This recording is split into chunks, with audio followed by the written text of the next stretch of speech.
अहिले मास्क लिएर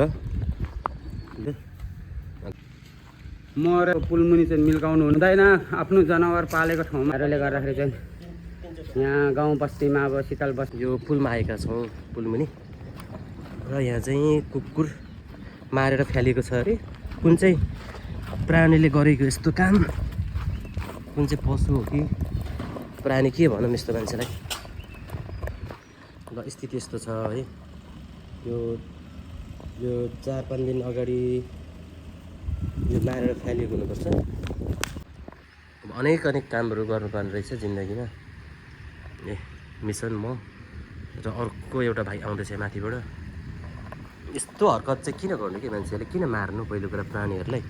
दोस्रो कुरा ल मर्यो अथवा मार्यो जसलाई चाहिँ उचित व्यवस्थापन गर्नु नि। बिरुवाको फेदमुनितिर गाडिदिनु, कतितिर व्यवस्थापन गर्नु। पुलदेखि फ्यालिदिएछ यसरी। अब हो त यसरी खोलाको साइडमा खनिँदैछ। गहिरो खनेर अब यहाँ पुरिदिने हो। मरेर सडिसकेको बेला यहाँ अब पुर्नुलाई यहाँ हाम्रो शीतल बस्तीको हाम्रो प्रेम भाइ र हाम्रो यहाँ भाइहरू लागिराखेको छन्। तर यो मरेको हो कि मान्छेले मारेर मिल्काएको हो यो थाहै भएन। यस्तो पुलमुनि चाहिँ मिल्काउनु हुन्न थियो, पुर्नु पर्ने थियो। आफ्नो कुकुर मरे तापनि यो दुर्गन्ध आउँछ भनेर यहाँ हाम्रो भाइहरूले यसो खडलमा लगाइराख्नु भएको छ।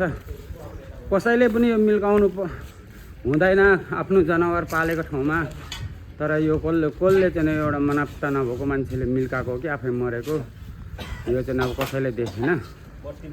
ल भाइहरूले गर्दाखेरि चाहिँ यहाँ गाउँ बस्तीमा अब शीतल बस्ती र देउरालीमा दुर्गन्ध हुन्छ भनेर हामीले पुरिराखेको छौँ यहाँ। ल एउटा कुकुरलाई